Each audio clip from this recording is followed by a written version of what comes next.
Welcome to listening to Paint Tribe with Mike and Dan, a podcast about the art and hobby of miniature painting. I'm Mike, and thank you so much for joining us on our continued journey to become better, braver, happier painters. Today we continue our international art party with another trip back to Spain and artist Marc Masclans, who is a fantastic painter and teacher. Believe me, once you get a hold of his paint and putty pages, prepare to spend a lot of time marveling at the brilliant artwork that is there.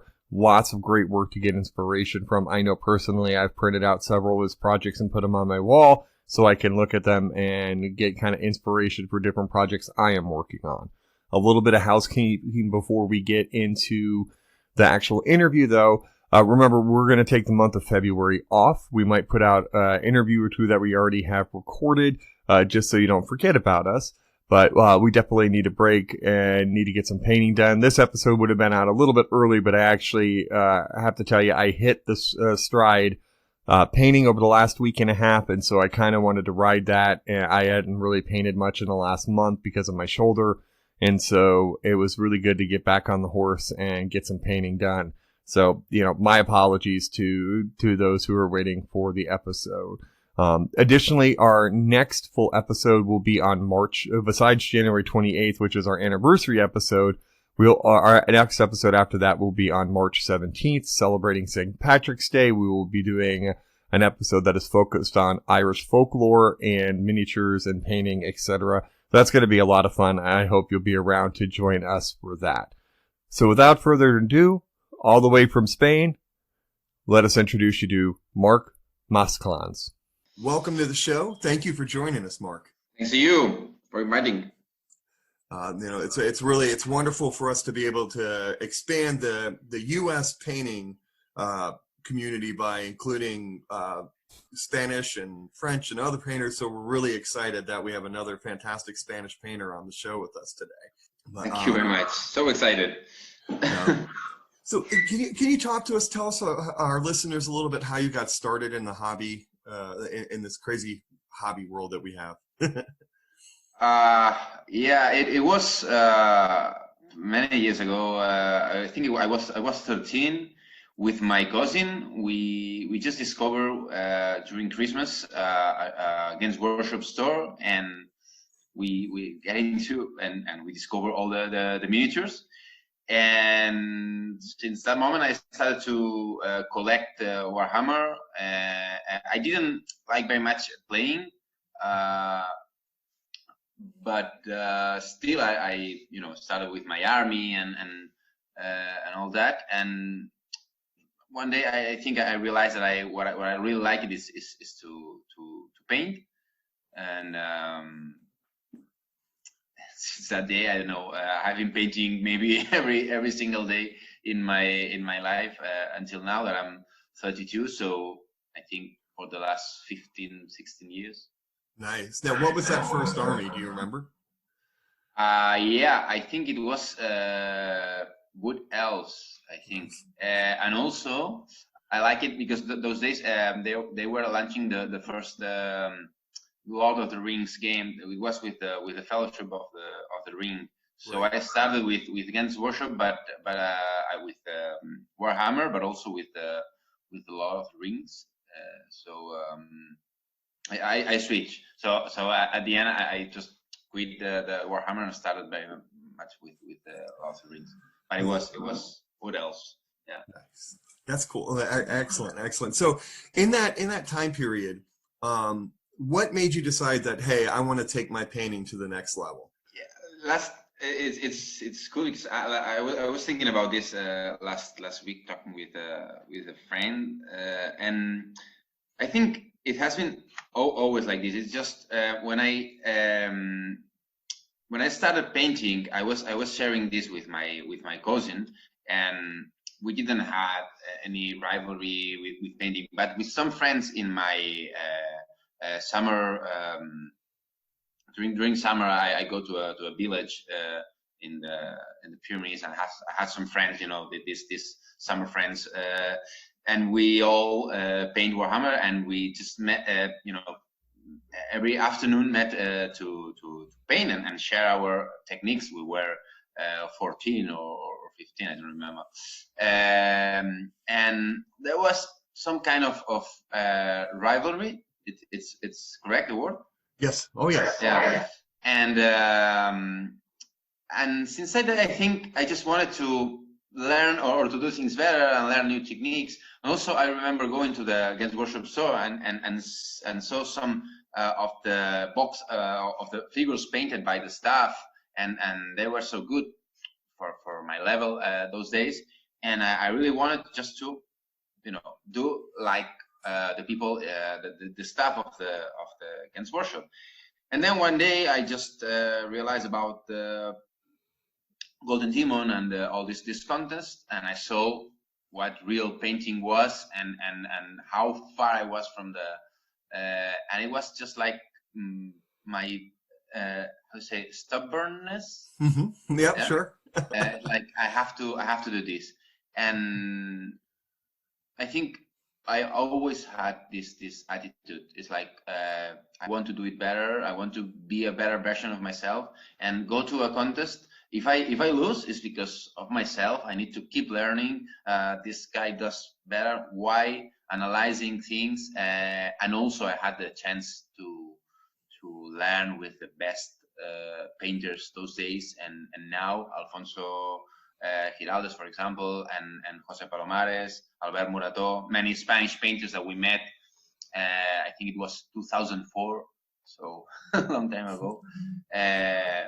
But yes, it was just watching other painters work that I wanted to. I said to myself, I want to do this, and I won't stop until I get it. So. Oh, that's awesome. It's always good. It's an interesting world to hear kind of the difference between like the European world of painting versus the U.S. world of painting. I feel like we're in very baby stages of getting on like kind of the international competitive thing in the U.S. Because we're so spread out. Where out of the European countries, they have a tendency to be a lot closer, easier to get to, so you get stronger communities. I agree in that point. I think it's what made the level grow so fast in Europe, that we wouldn't say we all live together, but the Golden Demons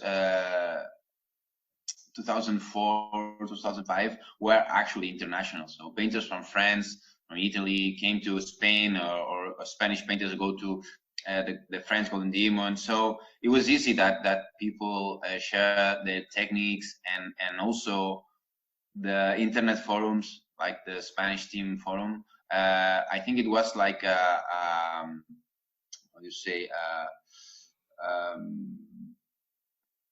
I don't find the word, but it was helped to the level to jump.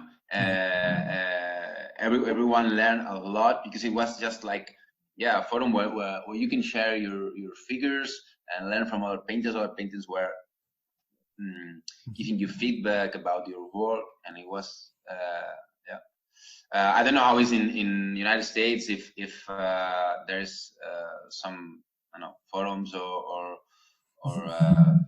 I think in Facebook maybe there are some communities that you can share, but it's growing. It's something that it's still new, but there are a lot of communities like I think you're on the Facebook group Heavier Metal, right?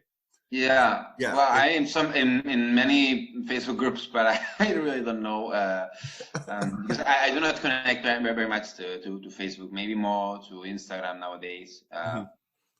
Absolutely. But yeah, sure. So in this painting journey, was there any technique or a thing that you found that was the most kind of challenging to learn? If I have to, I think the first special technique for me, it was, and the most important always, it's been the glazes. Because I think my painting has been for a long time some kind of watercolor painting. So it's not like a thick paint or something much more similar to the oils or the regular or the much more correct way of using acrylics, but much more similar to watercolor. So I like it very much to control this dilution and stroke soft and by filters. And yeah, I think this was so for a long time. I was on to this learning the glaze, and once I could start doing it properly, it was like my my technique. Nice. That's great. That's great. It's not easy. It's not easy to. I think it's one of the most complicated to control the density, but especially to control the stroke. The how hard you push the brush over the surface, and how you stroke the direction, how you move the paint all over the figure. So I think being subtle is the most complicated part of the painting, in my opinion. That makes it makes sense. I know I love to glaze, but it is definitely challenging to get that combination of the right dilution and the right brushstroke. It's challenging. Yeah. So now, one of the things I wanted to ask you about is how do you approach a project? Like, we can do it this way. We'll say a company comes to you and say, "Hey, I want you to paint the box art for this miniature."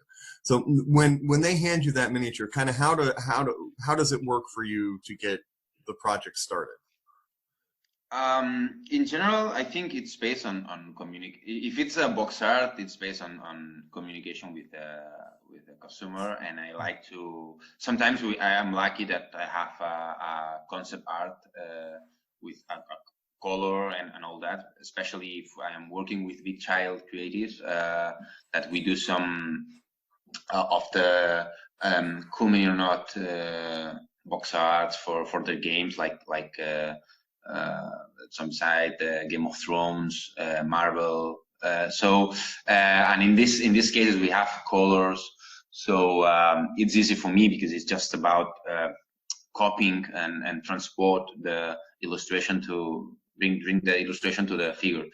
But in general, I like to do a long research, especially if I'm working for collectors and on a big size figure with a lot of different materials, and I want to do a realistic approach to the the final result. And I like to spend a lot of time, around internet looking for pictures, not only paintings but photographies, realistic, interpretations, some ideas. It's like find the inspiration, and somehow I think paint the figure in my head, So I need to have a clear idea, and I know that if I don't have this clear idea in my head, the painting won't be brilliant, or won't be super good, because it's something, when you start painting and you don't know what you are going to do, it's easy that you make a mistake, or you find in a way that you don't know exactly where to go, and you do some contradictory stuff, or something that doesn't work, and then you put too much paint and something like this. So I think it's important to have a clear and consistent idea in your head, and do this kind of research. That is so important to find the inspiration, and then from that it's just I usually paint a sketch at the beginning. In the first hours, it's like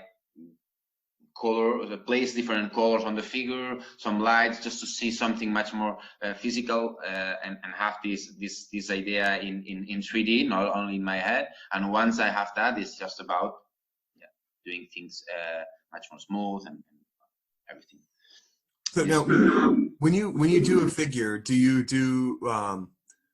go, like, let's say you were painting a space marine, do you go like piece by piece, like leg by leg, or do you put kind of like the whole color? No. I paint the whole thing. I don't like even to paint the figure unassembled. I need to glue everything.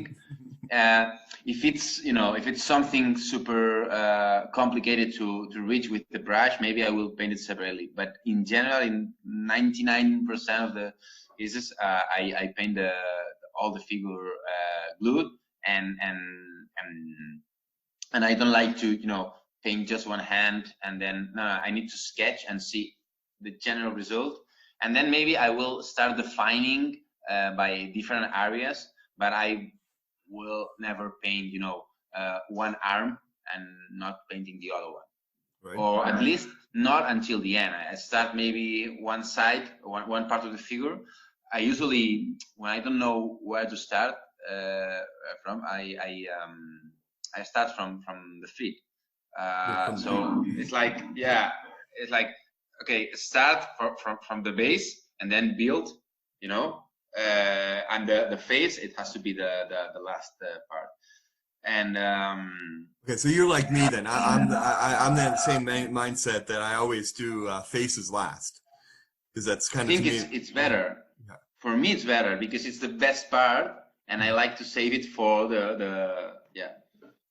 No, I'm glad somebody else thinks my way too. I know I hear a lot of painters saying that they do the face first and then paint around it, but I think because it depends on the kind of figure you are painting.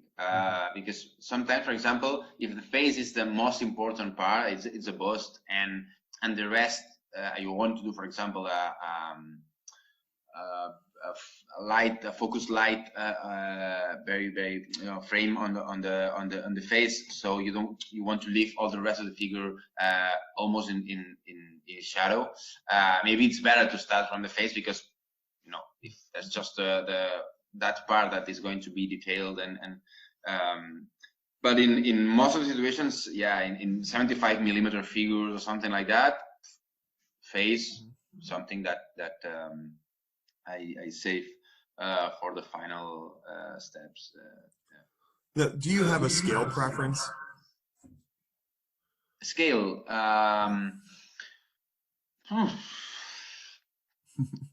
Yes and not. I have to confess nowadays that this last year I have painted.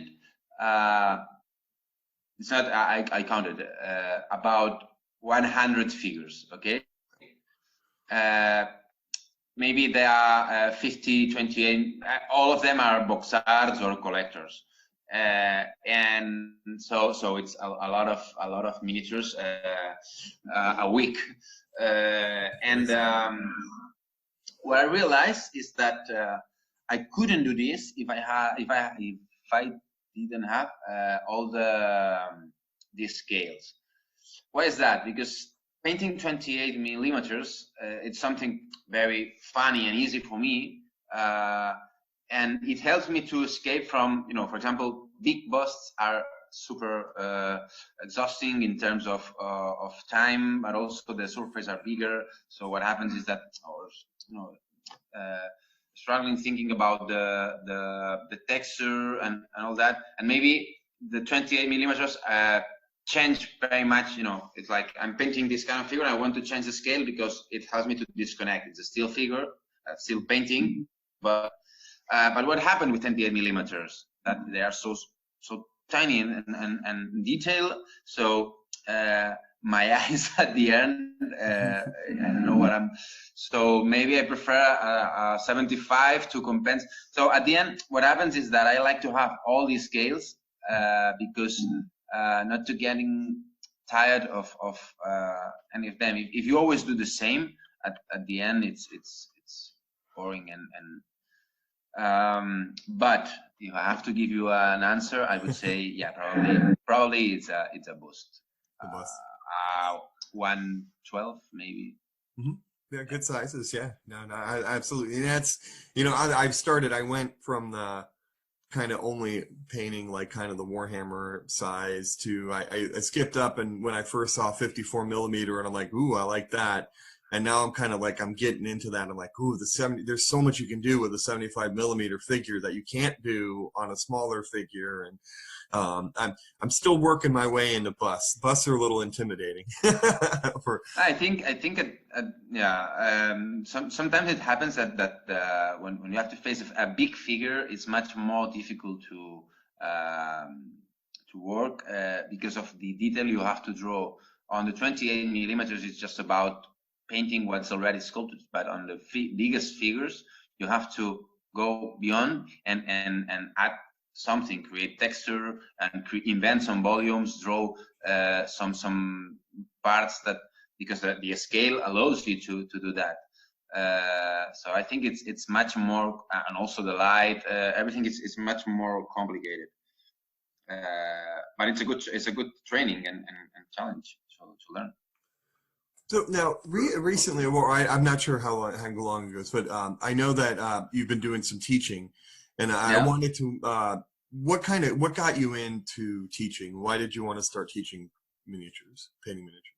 What brought me to teach? Yes. I always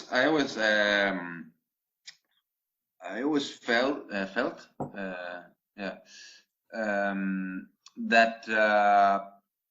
if I like something, I like to teach that thing. For example, I'm also teaching, not the same way, but because I'm not that good.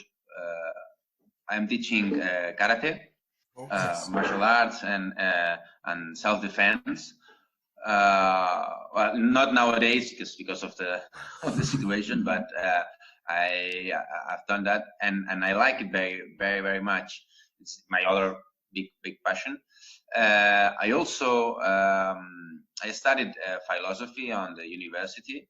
So one of my first intentions before deciding I was going to paint, I wanted to be a professor and teach philosophy, something that is my passion too. So I think that it's something that I have in my blood also, because my mother is a teacher. So I always found it very special to have the chance to transmit what you have learned, to share.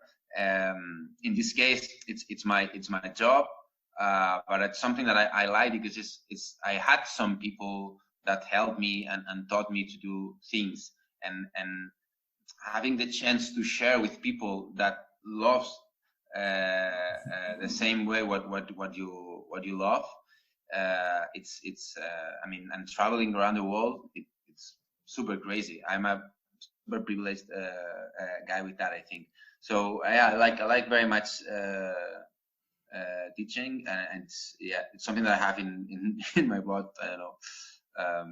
Fantastic! It's awesome that when people get a chance to share their passion. Yeah, and being inspiring, and I don't know how it sounds saying this, but because sometimes I don't even, it's hard to believe that you can inspire people, but it's but still, if I can do that, and I have, maybe because of the karate or something, but I have a lot of respect for my teachers, professors, senseis. I think that it's something that if someday I am able to be someone like this, to be a sensei, it's something that I have. So this is a good challenge for me to be able to be an inspiration for someone, to transmit, to educate, to in this case to teach how to enjoy better the hobby, learn new stuff. It's very special. Yeah, and if anybody, if any of our listeners spend any time on your Paint and Putty page, which we'll link in the show notes, they will certainly be inspired. I mean, the work that you have there is absolutely brilliant. Hope so. So now let me ask you this part: how has teaching affected your painting? Oh, very much. Yeah. When you teach also, and this is so interesting. I learned that from Alfonso. When you are teaching, you're also learning, and this is the most important, I think, part of this relation student professor. It happens with everything. When I am teaching I know that we have to paint about miniature painting. Yeah, we have to talk about miniature painting, but it happens the same with martial arts or whatever you're doing. That you are showing a movement or doing some, and then you realize, oh yes, maybe this is because of that, and then when you reproduce that on your own, you realize that thing that you are easily doing in painting, for example, I know, a glaze or whatever. When you are doing it so easily, you don't think very much. You don't put the reason on that. But when you are talking about it, you are thinking about, and then you realize about some things that you are doing unconsciously, but are there. So I think teaching is a way to put conscious on the unconscious expression of the art, something like that. No, that's perfect. No, and feel free. You're not stuck to having to talk about miniature painting. Well, no. I like no. It was because I like to make those similarities. Yeah. But also the problem is that I want to talk about many things, but my grammar and my use of English and is it's not the best. I don't have the precise words every time, so I apologize to any listener. You're doing absolutely fine. There's no I would sincerely doubt anybody will have any issue understanding. You're doing a great job. Well, thanks. I do want to get into a little bit of kind of the specifics of some of your projects. My absolute favorite of your work is the Lieutenant Sheba Shane bust that you did. So one of the biggest challenges I feel that I know, at least from my perspective, is painting different ethnic skin colors. And so we're kind of always stuck in painting like the white Space Marine or kind of Caucasian skin.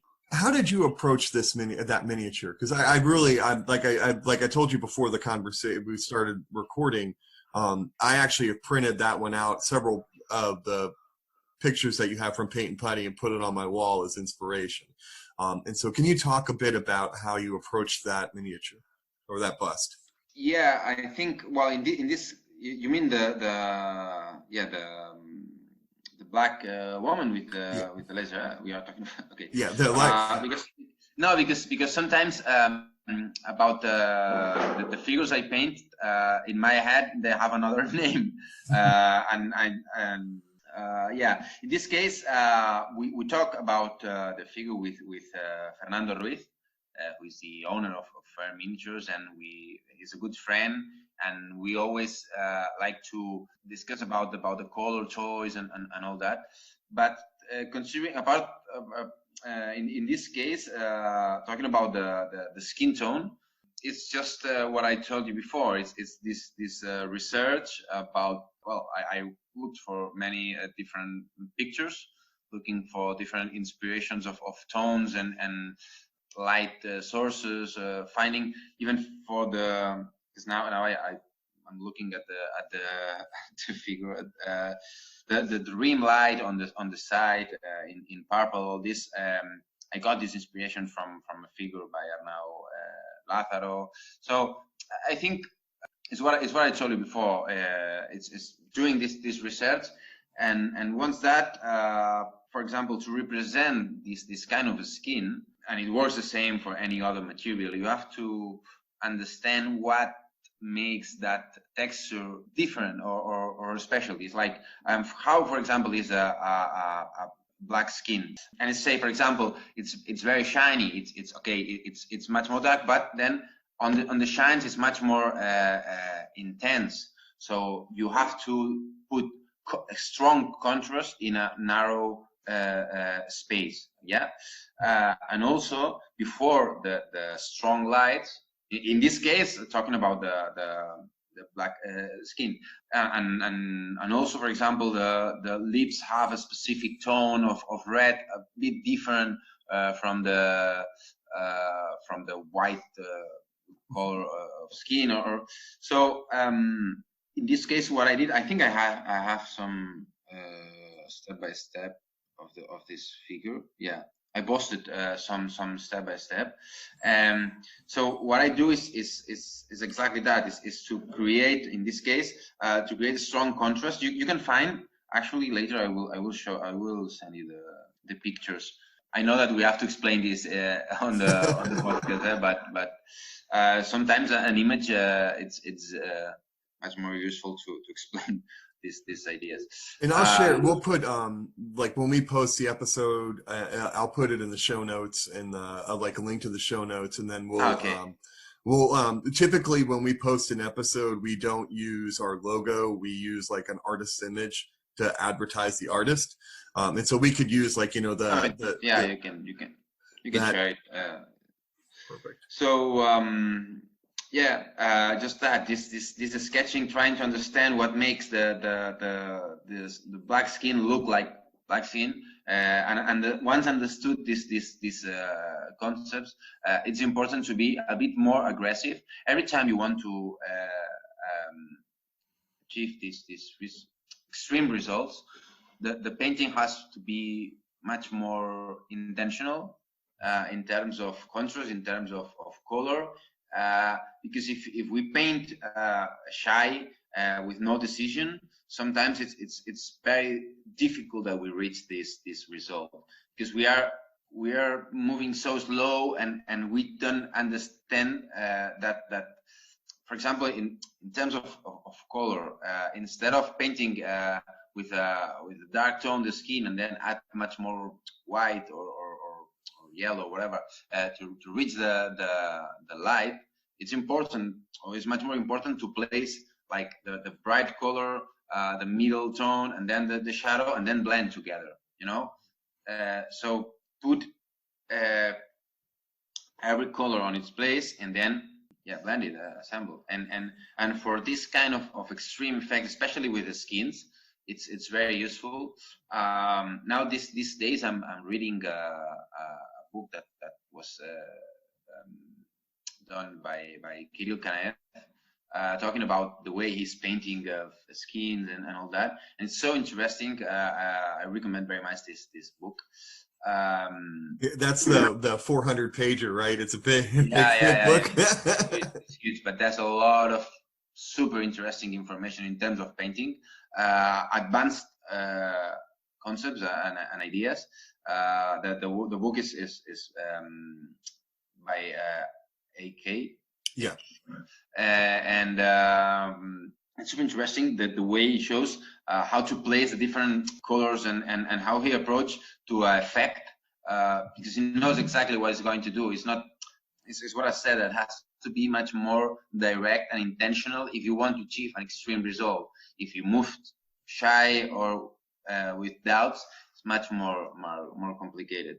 So in these cases, and also I think this figure, I think I was in a moment that this was challenging for myself, because I haven't painted much black skin faces, and also when I have to face something that I haven't done, is like I'm much more enthusiastic with that. So I remember how I felt. I painted this one this summer, last summer. And also it was the last figure I painted before holiday. So I think I was even more excited. Nice. Well, I don't know if I answer it properly for your question, but no, it's great. I mean, that's actually one of the things that I find that's important and interesting is that painting with an intention. You know, painting with the don't be shy, get it going. You know, you want an extreme result. That's fantastic advice. So another one you have on your paint and putty is Farewell. And this one stood out. Besides, this is such an interesting figure next to the violin, and to begin with, you said in itself it was a particularly challenging project for you. And I was wondering what your challenges were on that project, and was this kind of the first time where you did like an alternative skin tone, like that bluish hue skin tone, etc.? I remember this one very well. Just let me find because I want to have the picture. I have all the figures in my head, but still I need to find because I don't want to miss anything. is this? I remember I painted this figure when I was living in Madrid. So this was 2017. Oh, yeah, many years ago. Oh no, before that. Yeah, 16. Yeah. This figure was very special for me, first because it was a very different kind of painting in terms of intention and style. It's based on a on a painter's work. I think it's Necro, the name, the artistic name. So in this case, I already had a reference, a color reference, but it was like a chromatic painting, yeah, with no color. I had the lucky. Well, I was very lucky because Alfonso. I didn't know how to approach this figure, and Alfonso helped me very much, explaining to me how to approach this kind of black and white scheme using color. And what is cool is that all the figure contains small portions of tone of color, yellow, red, and blue, but in terms of grays. So it's almost impossible to perceive, yeah. But it's there. No? If you look, for example, on the leg figure, the shadows or the light that's coming from bottom, it's a bit more bluish. The intermediate has some tones of purple and red, and the more we are going to the light, the white contains a bit of yellow, so it helps much more to push that light effect. And it was very challenging, this figure, because I learned a lot about colors and being subtle, and Alfonso helped it very very much. Yeah, I think it's a figure that I remember well, because yeah, it's one of the works I did that year in, well, this was a long time ago, that year in Madrid, and allowed me to understand, the more you know about something, it's much more difficult to learn. But still, when you learn something new, fresh, completely different, that gives you a wide vision of something new on something that you already know, it's like, whoa, it's like being at the beginning, that I didn't know anything. So I'm learning, for me nowadays, learning new things about painting, it's super special. And I learn every day. You can learn a lot of things every day, but it's much more complicated. The better you do something, it's much more difficult to progress in the same projection. You understand what I mean? Mm-hmm. Like, at the beginning, maybe you do like this, and then I know that for you to understand it, but at the beginning, it's a very, how you say, vertical ascension. Mm-hmm. But then the more you know, it's much difficult to. And I remember this as a level up or something like that in terms of knowledge. And it was because Alfonso explained that to me. I remember he has always been my sensei. Yeah. And because he knows a lot of things, almost everything, and he's the best big professor I had. So yeah, it's well, it's fascinating to me that it's a black and white painting visually, but it's not. It's like you said, that you have yellows and reds and purples and such, but it just makes it more visually interesting. And that's something that I think I know a lot of the listeners we have look to attain, because I know one of the big kind of trends now in miniature painting is using, I guess we call it chromatic black, where you don't paint with black paint, you make the black paint by mixing colors. And so,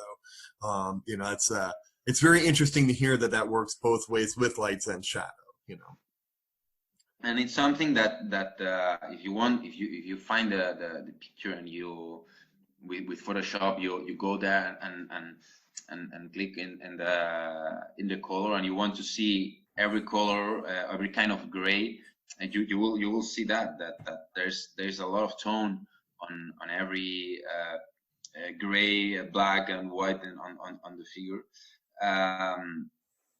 And for me, yeah, it was very revealing to awesome. learn this, because I never studied. I mean, I never went to an academy or university studying arts. It's something that I learned on my own, or learning with other painters. So I think that is a theoretical base that I don't have.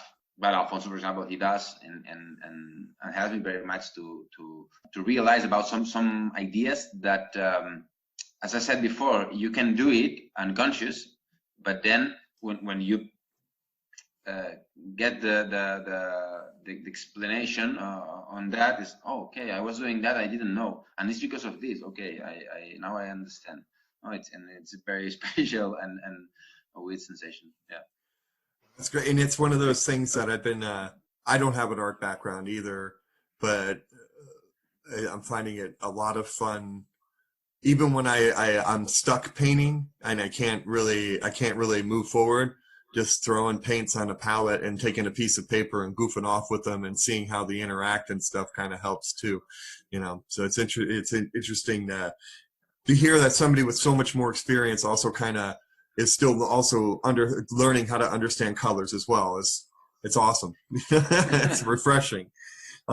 So now, since we're talking about colors, it's a good segue. I know one of the big things also in the miniature painting world right now are universal highlight and universal shading colors. I know a lot of people use Vallejo's ice yellow is something that's a color that a lot of people use to highlight with, or if you're Ben Cometz, it's deep sea blue, you know, right there, or tank brown. And so are there colors like that find their way onto your palette commonly, or is there, does every project kind of come differently, etc.? I have to say that probably the most common, yeah, I have many different colors that, or tones that I like, and they are always on my palette somehow. Not all the time from the same brand, for example, you know, because sometimes I can use some inks and then create that tone and then mix it with regular paint and achieve the same. I used Vallejo for a long time, and now I'm mixing them, but not. I don't use only Vallejo nowadays. I mix with golden acrylics. I mix with Chimera colors that are probably the ones that nowadays I think I'm working with, especially with Chimera and golden. Chimera are much more matte, and golden is much more gloss and such. Right. So mixed together, it's a very good combination. And then I have this Vallejo to compensate somehow. But yeah, my favorite color all times probably is sunny skin tone from Vallejo. And then there's a turquoise from golden. I never know how to pronounce because it's phthalo. Oh, phthalo. Okay. Yeah, phthalo. Yeah. This one. Sorry. It's so many consonants. Yeah. But yeah, this turquoise and purple. I want to give you the right reference. Okay. I'm looking. Yeah, it's a kind of it's a kind of purple. I think it's kind of reddish, but I don't know the name. No, this isn't. No. Reddish purple works. That's fine. Yeah, it's something like that. Reddish purple. Sorry, I always well, something like the ox is in purple or something like that, or yeah. It's these three colors, this purple, violet, and this turquoise and Vallejo, are always, and also titanium white, very useful. It used to be ivory too, base flesh from Vallejo. English uniform. It was one of my I see a lot of people use English uniform as their base for a non-metallic gold. Yeah. And this is not a random. I mean, this is because someone started doing this, maybe Alfonso many years ago, or another one, or I don't know, or Julio Cabos, maybe Andrea, or Jose Palomares, whatever, the Spanish painters, and then or Raúl Latorre, for example, and then because it's like the airbrush. Everyone uses airbrush nowadays, and no one knows. I know. I think it was Julio Cabos who started using airbrush many years ago, and no one was using. And now it's like the regular tool for painters. So it's interesting to know. Okay, now a lot of people is using ice yellow, but who started or who put this on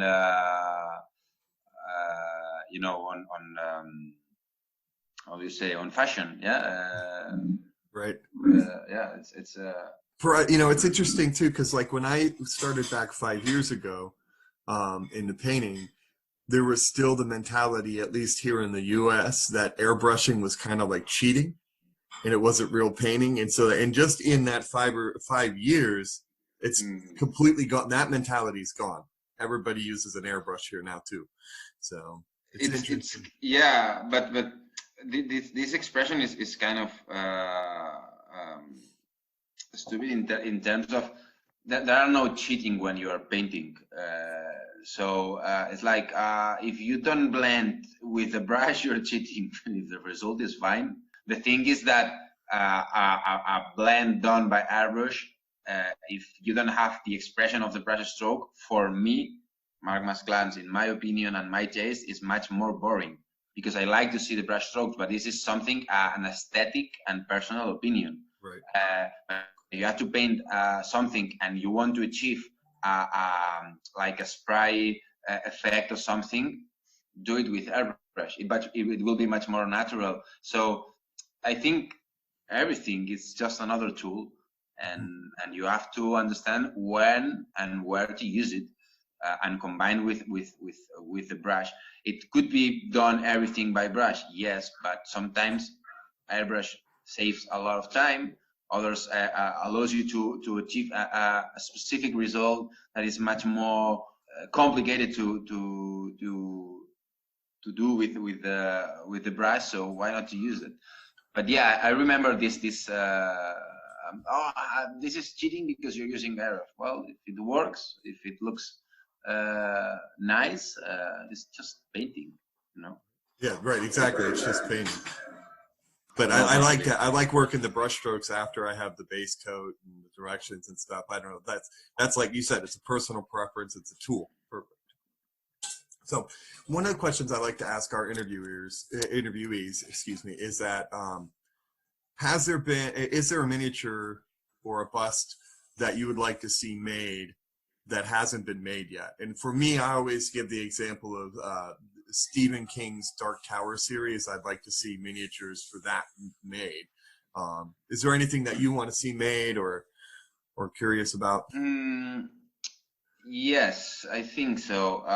Not in terms of I probably would love to have much more Marvel and X-Men, something like the All Night models, or Star Wars, for example. I really would love to have much more official product on that, especially busts. Game of Thrones would be amazing. But also, I really would love about much more contemporary and real and non-bellic, non-military figures, So historical in terms of as for example, Sang-Yeon Lee has done with his own brand that has a lot of famous characters all time. Most of them are military, okay, but some others are not.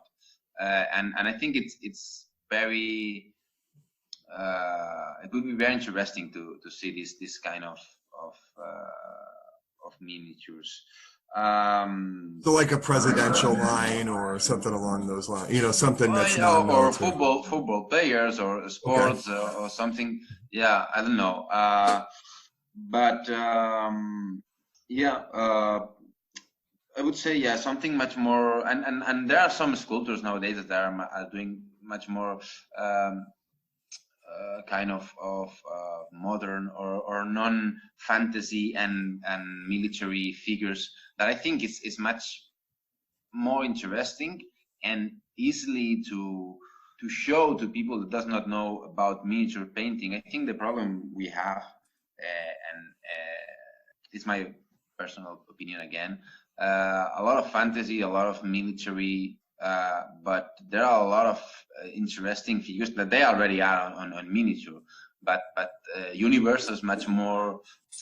Yeah, it's much more diverse than military. Easy to understand for the people. I have some friends that when they see what I do, they understand, or they appreciate, but they don't know anything about fantasy or even historical. So it's difficult for them to appreciate this language, and maybe they need to see if it's an animal or something much more normal. I don't know how to because I don't find the right word for that, but I'm sure that you understand this kind of regular and normal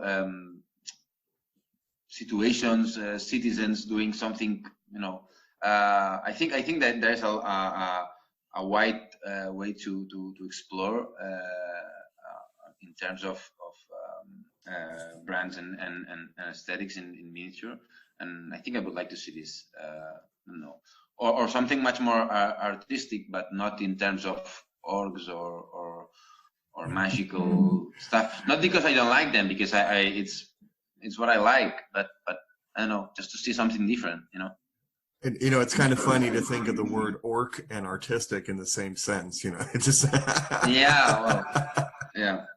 But I get exactly what you're saying. Something that's much more everyday, maybe even more mundane, you know, for sure. Because at the end, figure is just the medium, you know. It's not. It doesn't matter if it's like a painting. You can paint wherever.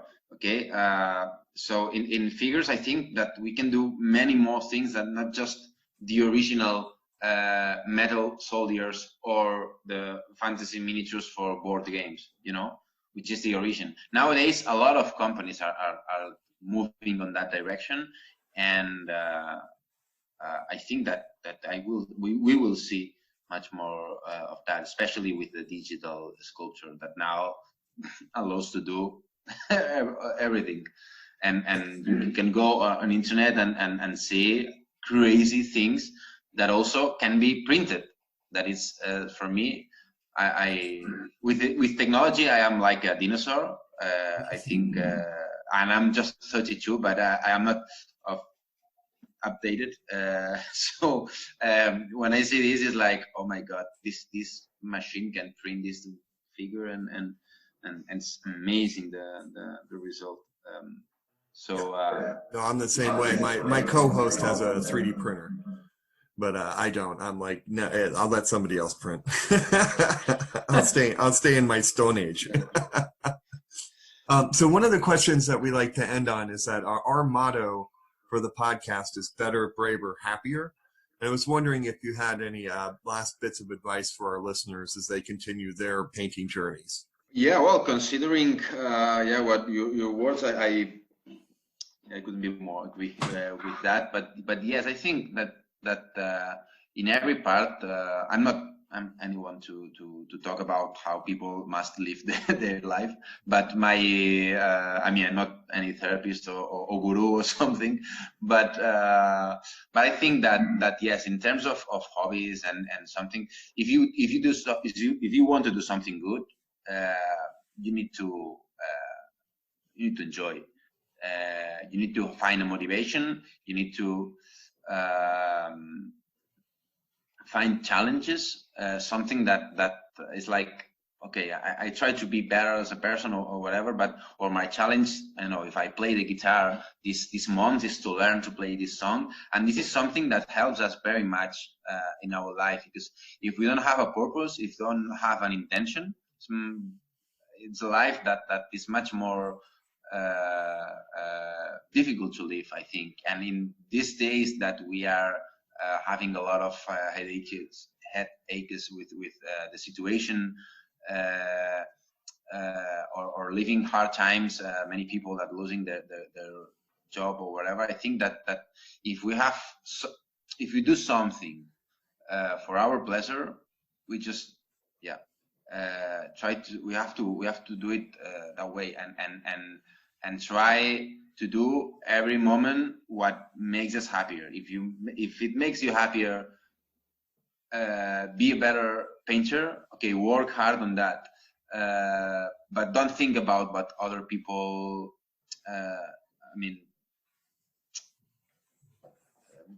Think about what people, or listen to people who wants to help you, but don't be worried about bad vibes or something that I think. And I'm not always super positive in my life, but I think that the best would be that do things for pleasure, for a purpose, and with all your sense, your feelings. That would be. I don't know if this would help, but yeah, enjoy as much as possible. Life is short. Exactly. Well, thank you so much for being on the show with us, Marc. It was really a pleasure and a privilege. Thanks to you. It's been amazing, and I have to say, one of the best interviews in terms of organization. That the questions were super well programmed. So thank you very much to make this so easy for me. Really, really good. Real well prepared. So thank you very much. Thank you very much, Marc. I appreciate it. Dan and I would like to thank Marc Masclans for joining us today and sharing his painting journey. You can follow him on Paint and Putty as well as on Instagram at Marc Masclans. We'll put links to them in the show notes. Additionally, he has also done work with the Banshee Miniature Art Academy. I know that he has some tutorials on there. You could also check out the Miniature Art Academy's YouTube page as well. We'll put a link to that in the description as well. And a quick little shout out to Banshee for making the hookup between us and Marc. We really appreciate it. And Marc, thank you so much for taking your time and sharing your journey with us. May 2021 be an absolutely amazing year for you. You could follow us on Instagram, Facebook, and YouTube at Listening to Paint Dry. You can also follow us on Twitter at Dry Painting. I know it's still a terrible name, but we're stuck with it. Apologies. If you have any comments you want to make, let us know how you're doing, what you're up to, what projects you're working on, any comments about the show, what we could do better in the future, in the year to come. Drop us a line at listeningtopaintdry@gmail.com. Like, subscribe, and follow wherever you get your podcasts. We're on over 150 different platforms, including Apple, Spotify, Stitcher, TuneIn, Amazon, so on and so forth. And if you could stop by and leave us a good review, we'd really appreciate it. All of that will help the show get more momentum and get more coverage. So thank you very much, and we appreciate it. We'll be back on the 28th with our anniversary show, and then remember, after that, we will be taking a break until March 17th. Thank you so much for spending your time with us and listening to Paint Dry. We really appreciate it. So this year for 2021, though, I challenge all of our listeners out there to become better, braver, happier painters with intention. Until next time. Listening to Paint Dry with Mike and Dan is a production of LTPTWMD. All rights reserved. No portion of this recording may be used without the express written consent of the host. The music is Death by a Thousand Questions by Springtide. Download from the Free Music Archive on a non-commercial attribution share-alike basis. All views and opinions expressed in the show are solely the views and opinions of the person who said them. All celebrity voices, if any, were impersonated and done so poorly.